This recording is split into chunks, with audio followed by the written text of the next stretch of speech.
আরে আয় আয় আয় আয় আয়, আরে আরে দেখেছি, আমি দেখতে পাচ্ছি। কেমন সারপ্রাইজ দিলাম বল? খুবই ভালো। এই কি করেছিস? বাড়ি শুদ্ধ সবারই তো আসার কথা, কিন্তু ম্যাডাম কাকুন এখনো আসেননি কেন? সত্যি বৌদি ভাই কই? কে? যা কাকুনকে গিয়ে রেখে আন। দূর, আমি যাবো কেন? কেন তুই রাখতে গেলে কি মহাভারত অশুদ্ধ হয়ে যায় নাকি? আরে কি মুশকিল, তোরা আমার জন্মদিনে আমার জন্য সারপ্রাইজ পার্টি প্ল্যান করেছিস, আমি ডাকতে যাবো কাকুনকে? আর ও আসেনি মানে নিশ্চয়ই ও আসার ইচ্ছে নেই বা পছন্দ করছে। আরে হয়তো কাকুন এখানে আসতে কমফোর্টেবল ফিল করছে না, সেই জন্য আসেনি, অথবা ও হয়তো এটা ভেবেছে যে ওকে এখানে দেখলে তুই অসন্তুষ্ট হবি, সেই জন্য আসেনি। শোন দিদি, কেউ যদি নিজের থেকে কিছু ভেবে রাখে না, সেই দায় আমার নেই, বুঝেছিস? একটা সত্যি কথা বলতো, কাকুনকে ছাড়া তোর এখানে থাকতে ভালো লাগছে? হ্যাঁ,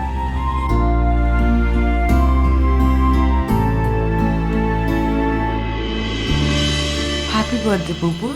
হ্যাপি বার্থডে পুপুল। একটা শার্ট আছে, পরো কিন্তু, কেমন?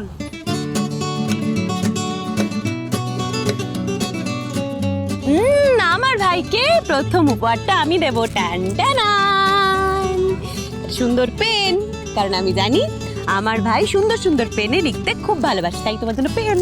খুবই ভালো করেছিস, কিন্তু আমি কি বাচ্চা ছেলে? আমাদের কাছে তো তুই ছোট্টই। Thank you. ও দিদি, হ্যাঁ বলতেছি বড় মামা তো এখনো এলো নি, বৌমনিকেও কোথাও দেখতেছি না, হ্যাঁ, বড় মামিকেও দেখতেছি না। এক কাজ করি, আমি কে ডেকে নিয়ে আসি গে। এই তোমাকে তো পাকামো করতে কে বলেছে গো? হ্যাঁ, এখানে যে পুপুলের জন্মদিন সেলিব্রেট করা হচ্ছে সেটা সকলে জানে, যাদের আসবার তারা ঠিক চলে আসবে। তোমার এখানে কোনো কাজ আছে? না, তাইরে আসি, যদি কিছু লাগে তাই। না মা, আমি একটা কথা বুঝতে পারছি না, আজ তো একটা ভালো দিন, কেন এখান থেকে সরিয়ে দিতে চাইছো ওকে? পুপুল, আজকের দিনে বাড়ির সকলকে কি নেমন্তন্ন করে আনতে হবে বলো? না সেটা না, আন্টি ঠিক আছে, আজকের দিনে রাগ করো না, আমি বরং আঙ্কেলকে ডেকে আনি একবার, ঠিক আছে? না না তুমি ওদিকটাই দেখো, আমি ডেকে আনছি। বাবা, এই যে সাজিমা, কোথায় চললে তুমি? না না তোমার জন্যই। চলো এসো। Happy birthday Pupul. Thank you. সবাই অপেক্ষা করছিল তোমার। দেখেছো কি করেছে, আমায় জানায়নি। বড় মামা এদিকে এসো না, এদিকে এসো, এদিকে এসো। বারবিকিউ অ্যারেঞ্জমেন্টটা কেমন হয়েছে বলো? বাহ, খুব ভালো তো। তবে একটা কথা বলো, যে বাড়ির বাকি সদস্যরা কোথায় আছে? এই তো জেঠু জেঠু, আমি বরং মামুনি আর বৌদি ভাইকে ডেকে নিয়ে আসি। হ্যাঁ, জিয়া, কি হলো মা? ও, তুমি কি ওদের ডাকতে বারণ করছো? মা, একজন হলো দাদা ভাইয়ের মা আর একজন হলো দাদা ভাইয়ের বউ, ওরা ছাড়া এই অনুষ্ঠান কি কখনো হতে পারে? Brilliant Zia, brilliant. মানুষের মুখের উপরে যে সত্যি কথাটা বলতে পারে তাকে আমি সাহসী বলি, আর তুমি সেই সাহসটা দেখিয়েছো। যাও গিয়ে ওদের ডেকে আনো, যাও। হ্যাঁ জেঠু, এক্ষুনি যাচ্ছি।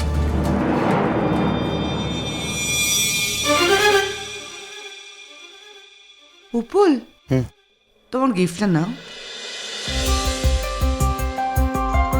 কোয়েল, মাথাটা গেছে একেবারে, গিফটটা নিয়ে দাঁড়িয়ে আছো, পুপুলকে দাও। দিয়ে দাও। দেবজিৎ, তোমার সাথে আমার একটু কথা আছে। এ নাও। এই, দে আমার, দে দে দে। ওই যে ওকে এটা না, না।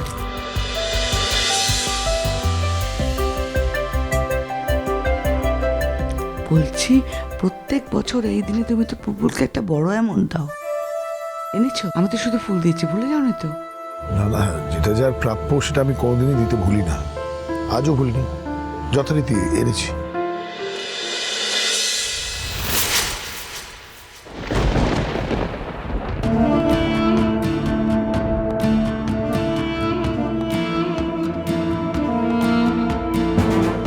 কাছাকাছি ঘেঁষে দাঁড়িয়ে দেবজিতের পকেট থেকে খামটা নিয়ে যখন আমি আমার ছেলের হাতে দেব, তখনই রাধারানী বুঝতে পারবে পুপুল কার ছেলে, দেবজিৎ কার স্বামী। প্রত্যেকবার তুমি যখন ওর হাতে টাকা দাও ওর কিন্তু খুব খারাপ লাগে। আমাকে বলেছে, মা বাবাকে বারণ করো, আমার খুব লজ্জা লাগে। তাই আমাকে দাও, আমি দিয়ে দিচ্ছি।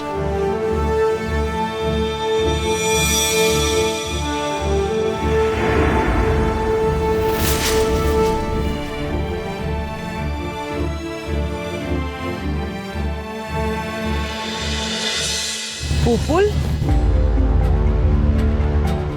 তুমি কি ভেবেছিলে এই জন্মদিনটা মা শুধু ফুল দিয়ে মিটিয়ে দিল, এই পর্ব শেষ, তাই তো?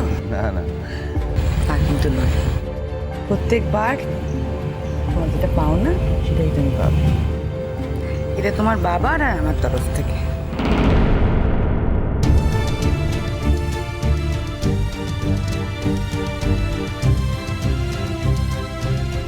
প্লিজ ধরো। Thank you.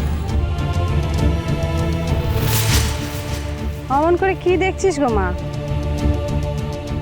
যা হওয়ার তাই তো হচ্ছে, অন্য থাকি কিছু হচ্ছে? তুই কি ভাবলি বল দেখিনি? তোর শ্বশুর আমার সঙ্গে দুদিন দুটো মিষ্টি মিষ্টি করে কথা কইল আর আমি সব ভুলে গেলুম? কিচ্ছু ভুলিনি গো, বুঝেছিস? কিচ্ছু ভুলিনি। এখন বুঝতে পারছিস তো সেদিন এক ঘরে থাকতে বলে কি পরিমাণ অপমানখানা আমাকে করেছিস? সবার সব কিছু সব জায়গায় একদম ঠিক আছে, কোনো কিছু নয় ক্ষয় হয়নি গো। এইসব বাড়ি থেকে চলে যাও না, নাটক, বুঝেছিস? একেবারে নাটক। হ্যাঁ মামুনি, আমি বুঝতে পারছি যে সেদিন সত্যি আমি একটা ভুল করে ফেলেছি। এরকম ভুল করা আমার উচিত হয়নি মামুনি। শুধু কি তোমাকে দিয়ে ভুলটা করিয়েছি মামুনি? আমি নিজেও কি সেই একই ভুল করিনি? কঙ্কাবতী,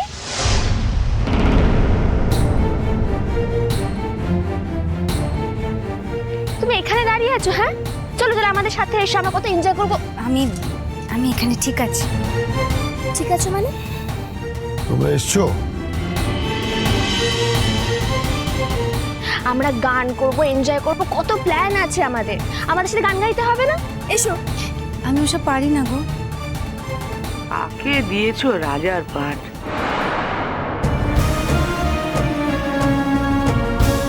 তুমিও যেমন শাইনি। শ্রেষ্ঠা, দেবজিৎ, আমি শাইনিকে বলছি। ও এতদিনে বোঝেনি মেয়েটি কিছুই পারে না, শুধু একটু রান্না করতে পারে। সব রান্না নয়, ডাল ভাত মাছ ভাত। তাতেই আমার জীবনটা চলে যাবে না। আমার আর কিছু শেখার কোনো প্রয়োজনই নেই। মা, আপনি গান গাইতে পারেন?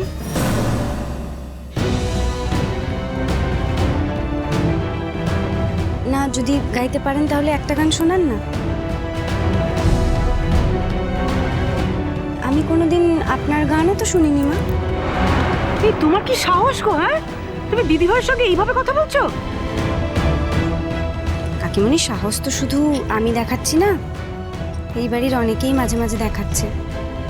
সেই জন্যই এই কথাগুলো আমাকে শুনতে হচ্ছে। আর তাছাড়া আমি তো এখানে কি জানি সেটার পরীক্ষা দিতে আসিনি। কাকিমণি, একটা কথা বলো তো, তোমরা কি রোজ বাড়িতে ওই বিদেশি খাবার খাও?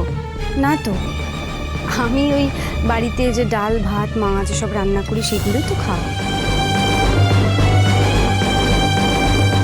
তো রোজ যদি বিদেশি খাবার খেতে, সেটা কি খেতে ভাল লাগতো নাকি তার খরচটা জোগাতে পারতে?